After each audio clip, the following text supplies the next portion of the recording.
Assalamualaikum warahmatullahi wabarakatuh. Good morning, everyone.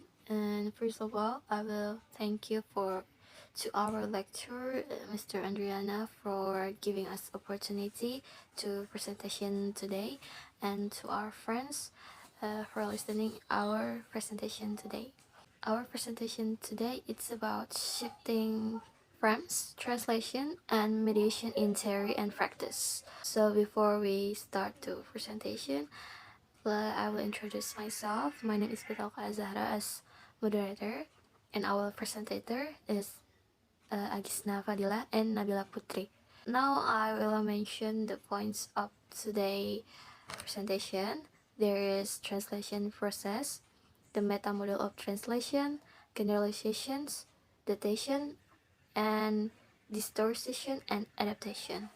The first presenter is Nabilla. Will be explained about translation process and meta model of translation. Time is yours. First material is the translation process. The translation process is a complex task that involves much more than replacing words. The translation process involves much more than simply converting words from one language to another. It is a complex, multi-step endeavor that requires linguistic skill and then cultural awareness and creativity. It has several key steps. First is understanding the source material, and then the second is finding equivalent in the target language, and then the third is adapting to context, and then the last is balancing accuracy and creativity. First is understanding the source material. Translators begin by fully analyzing the original text. This includes understanding, like, knowing both the direct and implied meanings. Since some words like bank can have multiple interpretation. And then second is tone and style. Preserving whether the text is formal and then casual, serious, or humorous, and then means interpreting the can change the text intent, and then for the purpose is recognizing the text goal, like whether it aims to inform and then persuade or entertain. And then the second is finding target language equivalent. Translators then choose words and phrases that fit the target language. The challenge include, like, first is language differences. Some concept don't exist in other language, requiring creative solution. And then the second is cultural differences. Literal literal translation might not resonate. Cultural metaphors or idioms may need reworking. And then grammar and syntax. Translators adjust sentence structures to follow the rules of the new language. Just like that. And then for the third is adapting to context. Okay.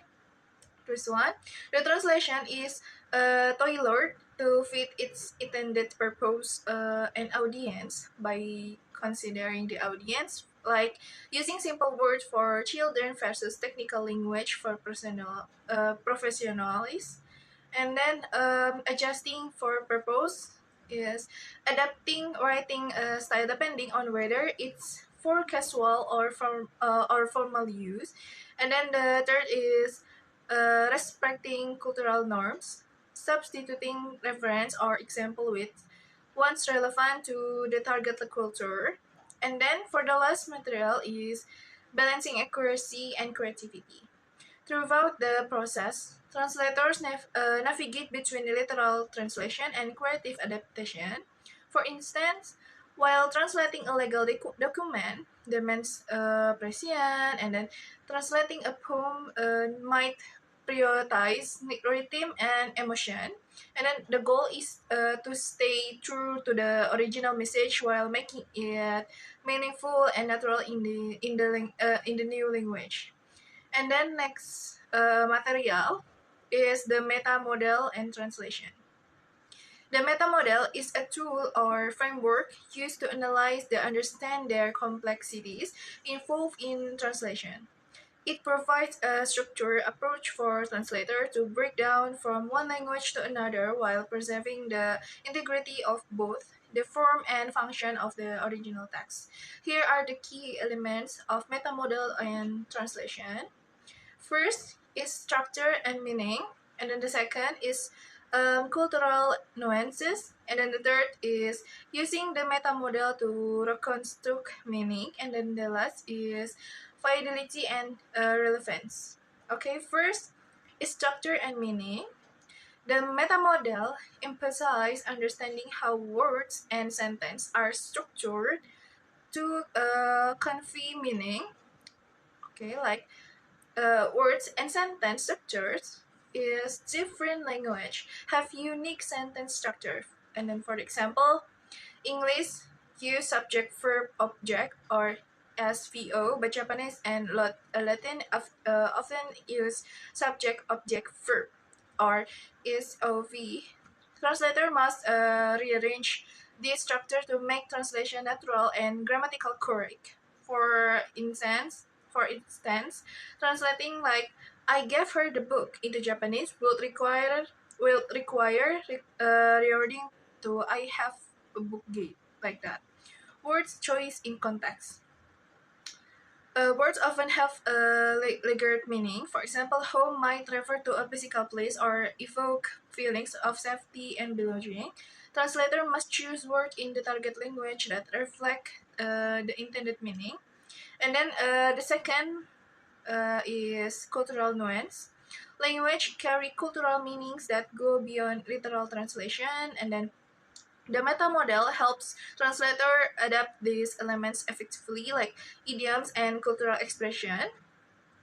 Idioms like "kick the bucket," "to die," might not have sense if translated literally, and the translation find equivalent idioms in the target language to retain the intended meaning. For example, in Japanese, "itadakimasu" before a meal reflect gratitude and respect, which direct translation cannot fully capture. And then next is cultural sensitivity. Cultural reference might need adjustment to avoid offense or confusion. For example, translating American content for an Arabic audience might require removing references to pork or alcohol, like that. And then on verbal cues, sarcasm or humor or body language might not directly translate. Translator may replace or adjust the tone to convey these subtitles effectively, just like that. And then next is third, reconstructing meaning. Using the meta model, translator analyze text deeply and ensure the translation is accurate and meaningful. The key goals include like first is maintaining the intended meaning even when direct translation is are not possible, and then handling cultural nuance carefully to avoid misunderstandings, and then making the translation resonate with the target audience, just like that. And the next material is balancing fidelity and relevance. The meta model emphasizes two core goals in translation. First is fidelity. Fidelity is staying true to the original text tone, meaning, and structure. And then for relevance, ensuring the text feels natural, appropriate, and relatable to the target audience. That's enough for me. I will return it to the moderator. Thank you. Okay, thank you to Nabilla. Next presenter, it's Aghitsna, will be a presentation about generation and dictation. Time is yours. Okay, I want to thank for my moderator for giving me the chance to explain the material. Next will be the C, which is generalization. Now, this approach is particularly useful when certain concepts, terms, or cultural reference in the source language are unfamiliar. Here are more in-depth points on generalization. 1. There is definition of generalization in translation. 2. Generalization of work in practice. The third is the use of generalization in translation. And the number four is the possible risks of overgeneralization. I will explain the first one, which is what is the definition of generalization in translation. So, generalization is a strategy that allows the translator to broaden the meaning of a word or concept to make it more understandable to the target language. So, instead of focusing on the precise, narrow meaning of the original language, the translator can choose a term or an idea that conveys the broader essence of the concept. This can help to avoid confusion and make the translation feel more natural in the target language. For example, is the Japanese word sakura or cherry blossom. This refers to a specific type of flower that holds deep cultural significance in Japan. However, in language or culture, where the term sakura might not be familiar or carry the same cultural weight, a translator might choose to generalize the term. Second is untranslatable terms. Now, some words or concepts do not have direct equivalents in the target language, and so, or maybe the direct translation might not convey the intended meaning effectively. So, generalization helps maintain the essence of the original term while making it accessible. Here are the example. The Russian word Here are the example. The Russian word sobornost, which refers to a specific type of collective spiritual unity, has no direct translation in many language, so a translator might generalize it as community spirit or collective unity to convey a broader idea, even though the exact cultural meaning has now been lost. The third is broadening understanding. Broadening understanding can be generalization can also help clarify concepts that may be too specific. Second is geographic or cultural terms. Location or cultural terms reference specific to one region or culture may need to be generalized to make sense to a broader audience. And lastly is historical or mythological figures. Reference to historical or mythical figures that hold significance in the source culture might be generalized if they have no equivalent in the target culture. Next is what is the use of generalization in translation. So while the generalization can be a valuable tool, it must be used carefully. It is important that translators strike a balance between making the text accessible and also staying true to the source of material. Second is dilution of cultural identity.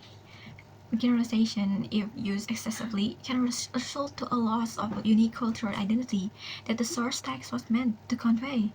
Some terms, especially those deeply rooted in a cultural history, should be kept in their specific form and accompanied by explanation rather than overly generalized. We'll move on to the next material, which is deletion. Deletion is a translating technique that involves omitting certain elements from the source text during the translation process. This technique used to streamline the translation by removing content that may not be relevant, necessary, or culturally appropriate for the target audience. Deletion is often a strategic choice made by translator to ensure that the translated text remains clear, concise, and culturally relevant. And so, by eliminating these elements, the translator ensures that the core message is preserved without overwhelming the readers with details that don't serve the purpose with the text. Next are the types of contents that might be. Second, the second would be cultural specific elements. Certain reference, such as local customs, idiomatic expression, or anti-social or social norms that are unfamiliar or irrelevant to the target audience may be omitted if they do not add value of translation or for the audience would not or relate to them. Certain reference, such as local custom, idiomatic expression, or social norms that are unfamiliar or irrelevant to the target audience, may be omitted if they did not add value to the translation or if the audience would not understand or relate to them. For example, in translating a Japanese text, a culturally specific greeting like "Otsukaresama desu," a term to express appreciation for someone's hard work, particularly in a workplace, might be omitted in translation if there is no equivalent to the target language. Instead, the translator might leave the greeting out entirely and replace it with a simple, more universally understood phrase like "hello" or "thank you." The third will be details that could confuse the audience. Now, if the source text includes reference or explanation that are specific to the source culture and might cause confusion or misunderstanding in the target language, the translator might choose to delete those elements. For the example of cultural difference in greeting, a formal greeting like "Good morning, esteemed colleagues, I hope you all well and in good spirit in this fine day" might be shortened into a translation simply "Good morning, everyone," especially in culture where less formality is preferred in everyday interaction. Next will be potential risks in dilution. Next will be potential risks in deletion. There is two potential risks. While deletion can improve clarity and relevance, it also carries potential risks. One would be the loss of meaning. If important elements are deleted, the meaning or intent of the original text may be compromised, leading to misinterpretation. For example, deleting a small explanation of a legal term could lead to confusion, and legal documents where precise definitions are necessary for understanding. Second is cultural loss. Deleting cultural reference can sometimes result in a loss of richness and depth of the original text. For example, a reference to a specific traditional festival might add depth to the story in the source culture. Now, deleting it could diminish the cultural impact or emotional resonance of the text. Okay, that might be all, some of the explanation that I can get from this material. I will take it back to the moderator. Alright, thank you to Aghitsna. Now I will explain